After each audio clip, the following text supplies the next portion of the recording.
akuntansi keuangan. Yang kedua,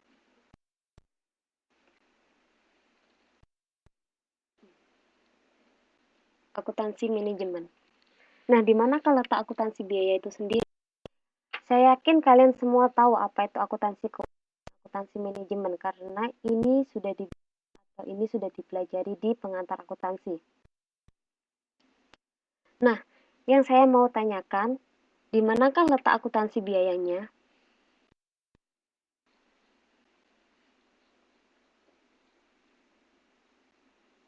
Tahu di mana letaknya?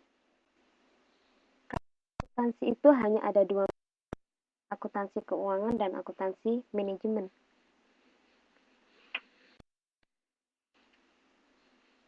Oke, Mbak Sulas. Bilang di akuntansi keuangan.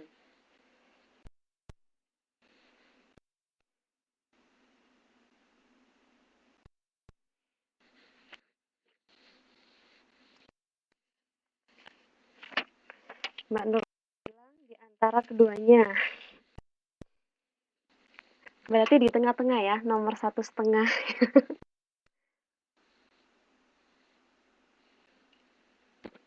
Yang lain?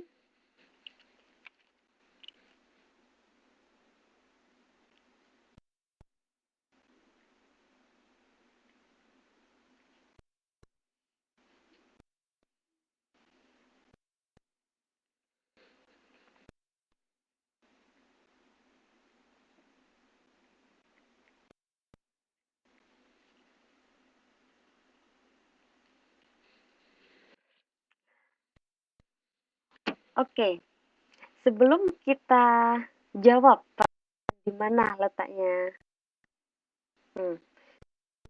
kita jawab di mana letaknya akuntansi sendiri. Apa sih sebenarnya beda keuangan dan akuntansi manajemen?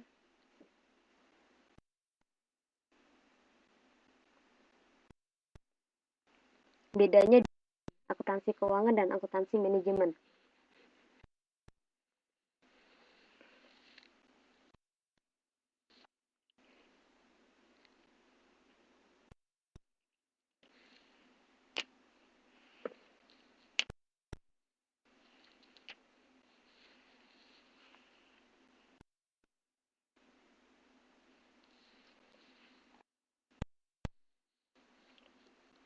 Manajemen tentang kepemimpinan.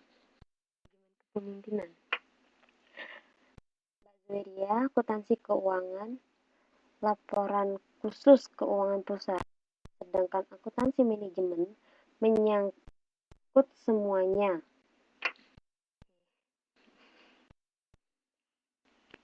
Kemudian atas ada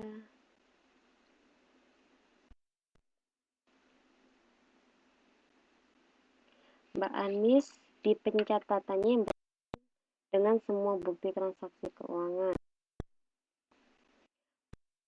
Sana, setiap bidang akuntansi selalu berkaitan dengan peristiwa dari suatu bisnis.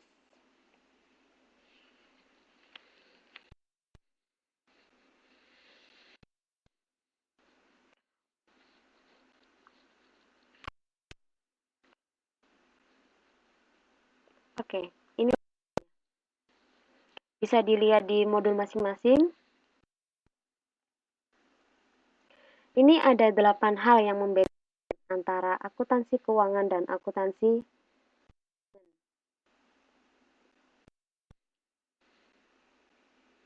Oke, Mbak Anis, nanti di sesi terakhir saya akan menampilkan daftar nama mahasiswa sama NIM-nya, nanti tolong dicek ya. Banget ya, maaf ya, saya ambil datanya sudah seperti ini. Maaf.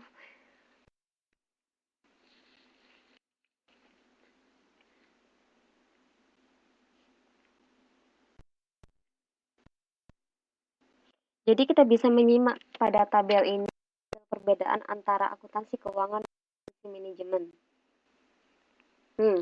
Dari segi pemakainya, memakai akuntansi keuangan dan akuntansi manajemen ini sudah berbeda. Untuk akuntansi keuangan, pemakai utamanya adalah para manajer dan pihak luar perusahaan.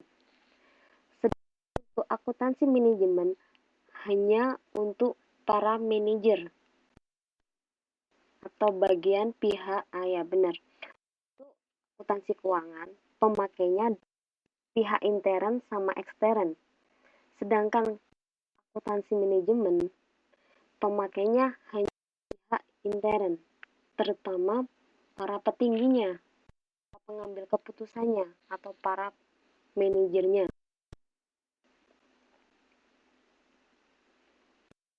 Benar.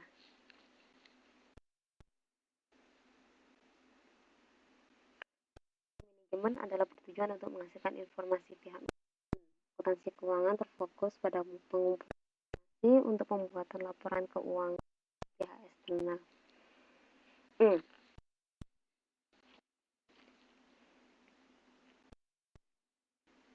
Nah, untuk lingkup informasinya, akuntansi ini ada lingkup informasinya secara keseluruhan. Dan yang tercakup atau yang dilaporkan dalam laporan akuntansi itu adalah kegiatan perusahaan secara keseluruhan. Kan untuk akuntansi manajemen itu per bagian dari, jadi tiap bagian akan mempunyai laporan akuntansi manajemen sendiri-sendiri. Karena akuntansi manajemen itu ditujukan, diorientasi, dipusatkan, fokuskan untuk kepentingan manajemen, terutama per bagian dalam perusahaan. Untuk fokus informasi itu sendiri, gagal akuntansi keuangan dia berorientasi pada masa yang lalu. Kenapa kita sebut akuntansi keuangan itu berorientasi pada masa yang lalu? Kalau kalian perhatikan baik-baik, yang tercatat dalam laporan keuangan itu tidak ada yang namanya forecast atau estimasi atau perencanaan. Yang ada adalah apa yang telah dilakukan oleh karena itu. Benar, itu tidak ada dalam keuangan. Perkiraan tidak ada dalam keuangan. Itulah kenapa fokus informasi keuangan dia berorientasi pada masa yang lalu karena sudah selesai, sudah dilewati, sudah terjadi sehingga bisa dicatat. Nah, ini akan bertolak belakang dengan akuntansi manajemen. Karena fokus informasi untuk akuntansi manajemen ialah berorientasi pada masa yang akan datang, yaitu berisi perkiraan, estimasi, yang pada akhirnya itu akan digunakan untuk keputusan kegiatan perusahaan yang akan datang. Nah, dengan rentang waktunya, untuk akuntansi dia kurang fleksibel. Hanya mencakup jangka waktu kuartal, tengah tahunan, dan tahunan. Semuanya tahu ya, kalau laporan keuangan itu bisa dilaporkan kuartalan, tengah tahunan, bahkan bulanan juga ada. Sedangkan kalau akuntansi manajemen dia lebih fleksibel karena dia bisa mencakup estimasi atau perkiraan selama bertahun-tahun. Ya benar, laporan bulanan, semesteran, dan kemudian yang selanjutnya kriteria bagi informasi akuntansi. Kalau akuntansi keuangan dia dibatasi oleh akuntansi yang lazim. Semuanya sudah tahu kan kalau akuntansi untuk adalah PSAK. Nah, itu ada prinsip-prinsip yang membatasi akuntansi keuangan, yang mengatur bagaimana harus seharusnya perusahaan itu membuat laporan keuangan yang baik. Itu adalah prinsip-prinsip yang harus ditaati. Kalau di Indonesia ada yang namanya PSAK, di negeri ada yang namanya IFRS, ada yang namanya GAAP, dan lain sebagainya.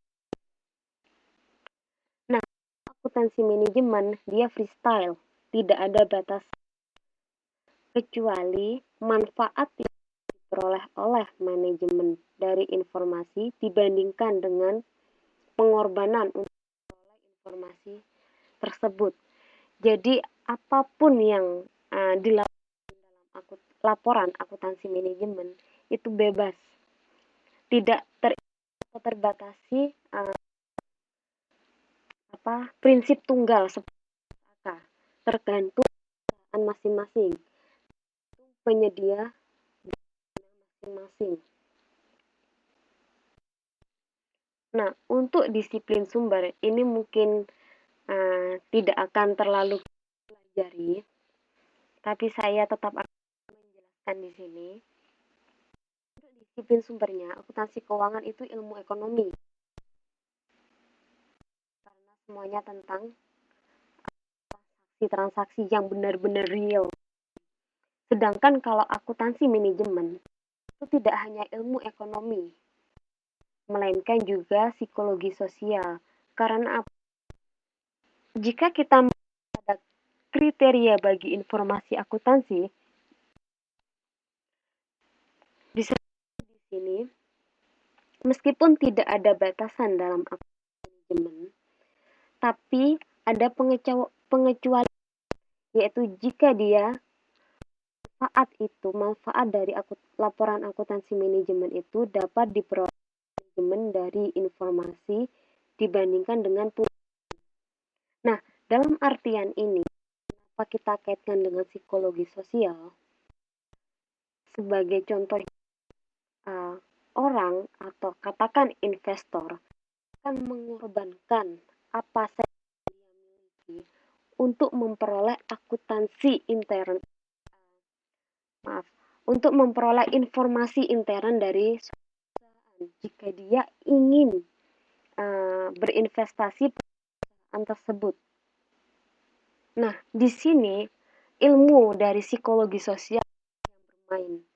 Ada yang namanya tawar-menawar, ada yang namanya moral hazard. Nah, itu nanti akan berkaitan dengan psikologi. Tapi untuk akuntansi, kita nggak akan fokus pada hal tersebut. Nah, untuk laporannya, akuntansi keuangan ini, laporannya berupa mengenai perusahaan secara keseluruhan. Seperti contoh, kita mempunyai rekapitulasi. Tapi ketika kita mencatat itu semua keuangan atau kita mencatat itu di trial balance, laporan neraca yang awal itu, kita nggak akan mencatat satu persatu, kan? Tapi kita hanya akan mencatat satu, biar dua pendapatan penjualannya akan dicatat satu persatu. Namun, ringkasan dari pendapatan penjualan itu sudah merepresentasikan atau keseluruhan kegiatan perusahaan yang mengakibatkan pendapatan dari penjualan itu. Itulah maksud dari laporannya berupa ringkasan mengenai perusahaan sebagai akuntansi manajemen. Laporannya bersifat rinci bagian-bagian dari perusahaan. Contohnya yang akan kita pelajari nanti di modul-modul selanjutnya itu akuntansi biaya sebagai penganggaran. Maka di situ harus dirinci apa-apa saja yang dibutuhkan, biaya-biaya saja yang akan terjadi, berapa banyak yang akan dipergunakan. Nah, itu harus secara detail atau terperinci. Untuk yang terakhir, itu sifat informasinya. Untuk akuntansi keuangan, ketetapan informasi merupakan hal yang penting